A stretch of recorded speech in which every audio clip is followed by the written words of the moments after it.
फिर एक दिन मस्तान ने चिराग से कहा, ए चिराग मुझे खाना दो। ये कहा तो चिराग से खाना निकलना शुरू हो गया। रामलाल खिड़की से ये सब देख रहा था। अच्छा तो ये बात है, तो मस्तान इस तरह से अमीर हुआ है। अब मुझे ये जादू का चिराग उठाना पड़ेगा। मैं ये चिराग लेकर कहीं दूर चला जाऊंगा और अब मैं भी बहुत अमीर बन जाऊंगा। ये देखकर रामलाल की लालच बहुत बढ़ गई। फिर एक दिन रामलाल को मौका मिल गया। जब मस्तान घर पर नहीं था, वो मस्तान के घर गया और वहाँ से चिराग उठाकर जंगल की तरफ निकल गया और कहने लगा, अब मैं दरिया के उस पार दूसरे गांव में जाता हूँ। वहाँ जाकर मैं बहुत अच्छी जिंदगी गुजार सकता हूँ। रामलाल एक बड़ी कश्ती पर सवार हो गया और दरिया के दूसरे पार जाने लगा। फिर इसने सोचा, अब मैं इस चिराग से सामान मांगता हूँ, दूसरे गांव जाकर फौरन बेच दूंगा। ये कहकर रामलाल ने चिराग से कहा, ए चिराग मुझे बहुत सारा सामान दो। ये कहा तो चिराग से सामान निकलना शुरू हो गया। रामलाल बहुत खुश हुआ।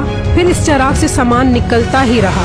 अबे इसका सामान बंद नहीं हो रहा, कोई इसे रोके। और कोई रोके, सामान बंद करे। और सामान बंद कर, रुक जा मैं डूब जाऊंगा, रुक जा। रामलाल को तो चिराग को रोकना नहीं आता था। फिर कश्ती पर सामान का वजन बहुत ज्यादा बढ़ने लगा और कश्ती पानी में डूब गई और रामलाल इस पानी में डूबकर मर गया। नतीजा, कभी भी हमें किसी के बारे में बुरा नहीं सोचना चाहिए, क्योंकि इंसान को उसके किए का फल जरूर मिलता है।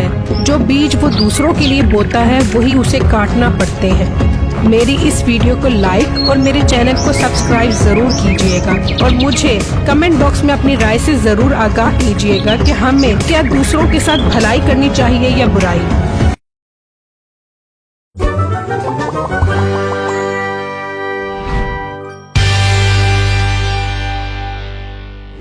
ये कहानी मोटू मखोटू की है, जो सोहलकपुर नामी शहर में रहता था। ये बस हर वक्त खाता ही रहता था, मानो जैसे दुनिया में सिर्फ खाने के लिए ही आया हो। बस कर मोटू, हर वक्त खाता रहता है। कोई काम वगैरह तलाश कर और अपने पैसों से खाना खा। हाय, मेरी तो बस हो गई तुझे खिला कर। उसी शहर में एक मिठाई वाले की दुकान थी। वो मिठाई वाला बहुत बेईमान था और लोगों से धोखा किया करता था। आ जाओ 100 रसगुल्ले खा लो, 5000 का इनाम दूंगा। जो 100 रसगुल्ले खाएगा वही 5000 का इनाम पाएगा।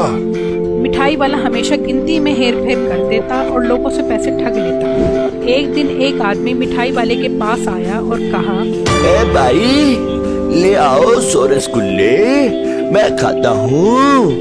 जरूर भाई, लो खाओ। आदमी ने रसगुल्ले खाना शुरू कर दिए और 100 रसगुल्ले खा गया। लो भाई, मैंने 100 रसगुल्ले खा लिए हैं, अब 5000 मेरा इनाम दो। ये सुनकर मिठाई वाला बोला, अरे भाई क्या हो गया है, ये तो 70 रसगुल्ले थे, अभी 30 रसगुल्ले रहते हैं, वो भी खाओ। अरे भाई बस रहने दो, मैं और नहीं खा सकता, बस हो गई है। लाओ फिर मिठाई के पैसे दो और जो शर्त हारे उसके भी 1000 रुपए दो। ये लो अपने पैसे पकड़ो। इस तरह मिठाई वाला लोगों को बेवकूफ बनाकर अपनी मिठाई बेचता था। एक दिन मोटू मखोटू का गुजर इसी दुकान के पास से हुआ। आ जाओ 100 रसगुल्ले खा लो, 5000 का इनाम दूंगा। जो 100 रसगुल्ले खाएगा वही 5000 का इनाम पाएगा। मोटू मखोटू ये सुनकर बहुत खुश हुआ कि अब 100 रसगुल्ले खाऊंगा। ले आओ भाई, 100 रसगुल्ले खाता हूँ। मिठाई वाला बहुत खुश होकर बोला, जरूर भाई, अभी लाता हूँ 100 रसगुल्ले। मिठाई वाला 100 रसगुल्ले ले आया और मोटू मखोटू के आगे रख दिए। मोटू मखोटू एक एक करके सारे रसगुल्ले खा गया। लो भाई, 100 रसगुल्ले खा लिए हैं, अब 5000 का इनाम दो। ये सुनकर मिठाई वाला बोला, अरे भाई क्या हो गया, ये तो 50 रसगुल्लों की ट्रे थी और अभी 50 रसगुल्ले और खाने पड़ेंगे।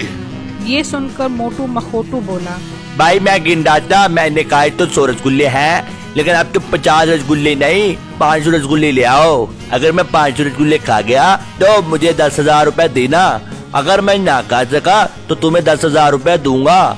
ये सुनकर मिठाई वाला तो जैसे खुश हो गया कि अब ये शर्त हार जाएगा और मैं 10,000 रुपए लूंगा। मिठाई वाला 500 रसगुल्ले ले आया। मोटू मखोटू एक एक करके 500 के 500 रसगुल्ले खा गया। ये देखकर मिठाई वाले के पसीने छूट गए और उसकी तो जैसे जान ही निकल गई। अरे भाई तुम तो जिन्नो, मुझे माफ करो। ठीक है तो लाओ शर्त के 5000 दो। मिठाई वाले ने गुस्से में उसे 10,000 रुपए दिए और फिर बेईमानी से तौबा कर ली।